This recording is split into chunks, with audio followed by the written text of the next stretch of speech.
tarde, mis amados hermanos, amigo, familia, qué gusto estar con ustedes en este hermoso día que Dios nos regala. Usted y yo amanecimos vivos. Bendito sea nuestro Dios. Te invito a que adoremos. Creo que tenemos razones suficientes del por qué hacerlo, papito lindo. Te damos muchas gracias por este honor, por este privilegio de poder amanecer vivo, de poder pararnos sobre nuestras extremidades y conocer, Padre amado, que hay personas que aún carecen de ellas y sin embargo se levantan con una actitud extraordinaria porque han entendido que la vida es mucho más valiosa, porque es un milagro el amanecer vivo. Gracias, papito lindo, porque tú siempre nos hablas, porque tú nos levantas, porque a través de tu palabra que nos hace tanto bien, nos catapultas a niveles mayores. Gracias por esta palabra. Estamos orando por cada una de las personas que escuchan estos devocionales, donde quiera que se encuentren, sean bendecidos ahora en el nombre de Jesús. Amén y amén. Gloria al Señor.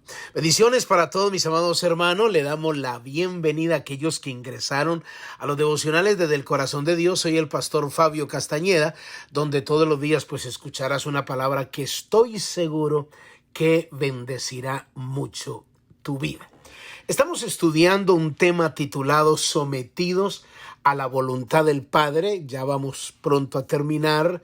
Nos falta la enseñanza de hoy y pienso que, si Dios lo permite, el lunes terminamos. Pero muy importante que si usted de alguna manera no le ha prestado suficiente atención a esta palabra, yo pienso que una clase de mensaje como este, tan claro, lo que Dios quiere que entendamos como Jesús lo dijo, que los discípulos lo entendieran, esto es necesario volverlo a repetir, escucharlo una y otra vez hasta que se quede grabado. Jesús dice la palabra que le dijo al pueblo de Israel en Deuteronomio 6, estas palabras las repetirás a tus hijos, porque es muy importante el repetir una enseñanza, porque ahí vamos, nuestra mente se va abriendo con mayor entendimiento para poder vivir bajo este principio que tanto necesitamos. El día de ayer hablamos de Lucas capítulo 11. Hay dos palabras aquí en la oración que Jesús les enseñó a los discípulos. Recuerde que Jesús estaba orando como hacía de costumbre hacerlo, y uno de los discípulos le dijo al Señor que le enseñara a orar. Entonces Jesús le enseñó, y dentro de la oración que conocemos, la oración modelo o el Padre Nuestro que conocemos, Jesús le dijo a los discípulos, ustedes en la oración que ustedes hagan, ustedes deben declamar que la voluntad de Dios se cumpla en sus vidas y que ustedes quieren estar sujetos a la voluntad del Padre. Eso es muy importante, porque la voluntad de Dios no solo se hace en el cielo, sino que también se hace en la tierra, y eso se nos tiene que quedar grabado.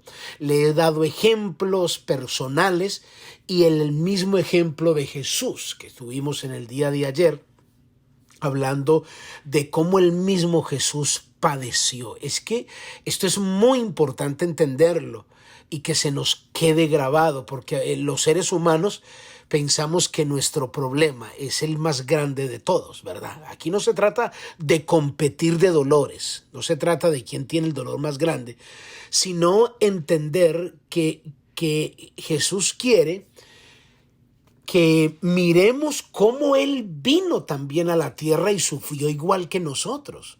O sea, no es un Dios centrado en el trono, mirando a la tierra y diciendo, wow, qué tan débiles estos seres humanos. Como que no hacen la voluntad de Dios, como que no son capaces. ¿Por qué se ponen a llorar de esa manera? ¿Y por qué reclaman? No, ese no es el Dios que registra la Biblia. La Biblia dice que el Dios que descendió del cielo vino y también le tocó hacer oraciones, ruegos, súplicas, a orar al Padre a ver si le podía librar de la muerte. Y dice la Biblia que padeció, y a raíz de lo que padeció aprendió obediencia.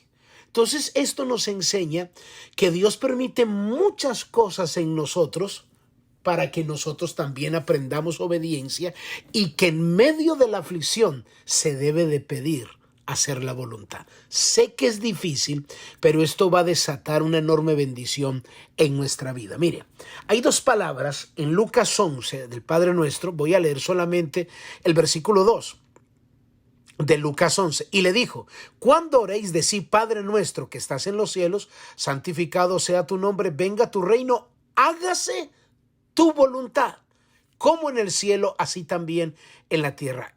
Vamos a profundizar solo un poquito en estas dos palabras, las dos palabras en las cuales vamos a profundizar, y es la palabra número 1, hágase, y número 2, voluntad. Vamos a profundizar un poquitico, no mucho, acerca de estas dos palabras. Recuerde que él dijo: cuando ustedes oren, diga: Padre, hágase tu voluntad, hágase tu voluntad. Entonces vamos a trabajar con estas dos palabras.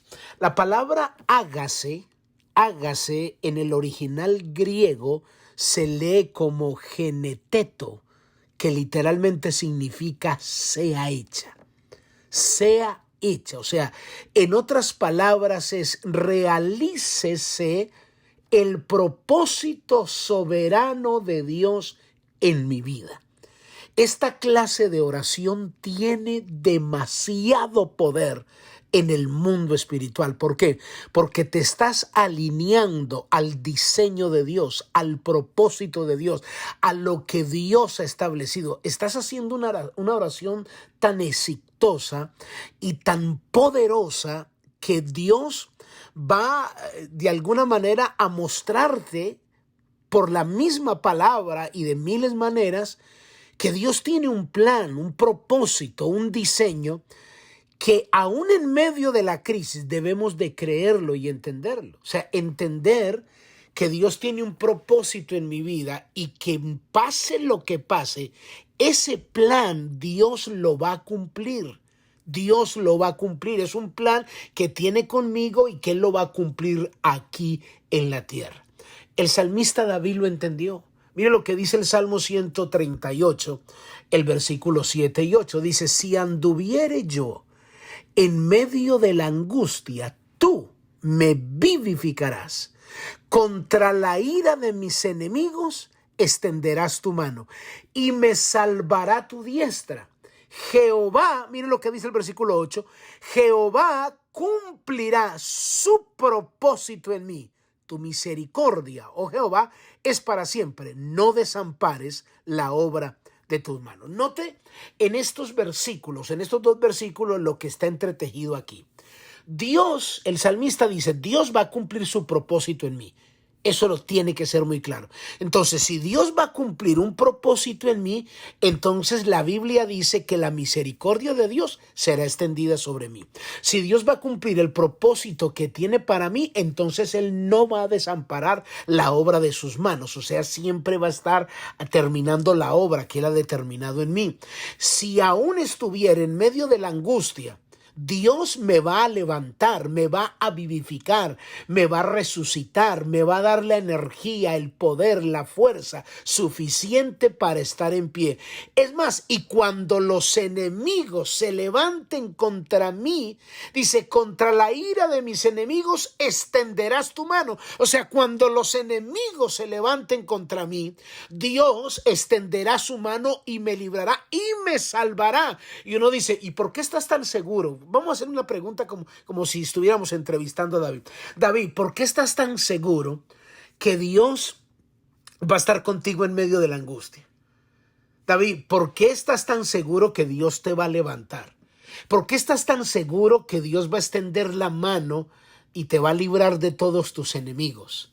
David, ¿por qué estás tan seguro que Dios no va a apartar la misericordia de ti? David, ¿por qué estás tan seguro que Dios no va a desamparar lo que comenzó contigo? ¿Por qué? ¿Sabe qué respondería David? Porque Jehová cumplirá su propósito en mí. O sea, lo que Él determinó, lo que la Biblia dice acerca de mi destino profético, de lo que Él estableció antes de la fundación del mundo, se va a cumplir. Entonces, cuando yo digo, Señor, que se haga tu voluntad. Estoy declarando lo que tú diseñaste, lo que tú dijiste acerca de mí, que yo iba a cumplir aquí en la tierra. Entonces yo me alineo a ese propósito. Por eso quiero hacer tu voluntad y por eso tengo la seguridad que el problema que estoy enfrentando no me va a consumir, porque Dios va a cumplir su propósito. La adversidad que estoy enfrentando no me va a consumir. Aunque me sienta devastado, tengo la seguridad de que Dios va a cumplir su propósito. Esto es lo que se conoce como geneteto. O sea, hágase, sea hecha, realícese el propósito que Dios ha establecido en mi vida. Por eso cuando Él le dijo a sus discípulos, cuando ustedes oren, digan esto. Es muy importante que ustedes lo declaren, porque su ser integral, espíritu, alma y cuerpo se está conectando con el diseño divino que Él estableció. Entonces, cuando uno entiende esto, pasa por encima las adversidades, los problemas, las dificultades, las otras cosas que a veces, mis amados hermanos, nos suceden en nuestra vida. Porque hay muchas cosas que no entendemos. Escuche lo que le voy a decir. Hay muchas cosas que no entendemos, pero están dentro del propósito de Dios. ¿Cómo pensar en un Job por todo lo que pasó? Y note la oración que hizo Job. A la revelación que él subió. Él dijo, de oídas te había oído, mas ahora mis ojos te ven. O sea, pasé un momento muy duro. No es fácil perder 10 hijos. No es fácil perderlo todo, quedar en la ruina, quedar enfermo, quedar, mejor dicho, pasar ese desierto tan fuerte y sacar Job una palabra y dice, yo sé que mi Redentor vive. Yo sé que Él vive. O sea, aunque estoy atravesando este dolor, Él va a cumplir su propósito. Ahora, usted ve por todo lo que pasó Job, pero ¿cómo terminó?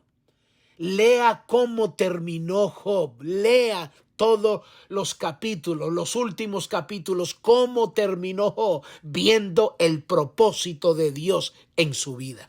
Por eso él dijo, de oídas te había oído, mas ahora mis ojos te ven. O sea, que usted y yo debemos de llegar a la madurez de poder declarar esta verdad, de entender la revelación de esta palabra, que uno pueda llegar a esa madurez de decirle al Señor, Señor, aunque duela, pero hágase, realícese tu propósito. Aunque duela, aunque me duela, aunque no entienda muchas cosas, pero realícese tu propósito. Hágase tu propósito en mí. Te garantizo que esta oración cambiará tu vida y la vida de los tuyos. Padre, yo te doy muchas gracias por tu inmenso amor. En el nombre de Cristo Jesús. Amén y amén. Muy bien, mis amados hermanos, amigos, familia, cuídense mucho. Bendiciones. Bye bye.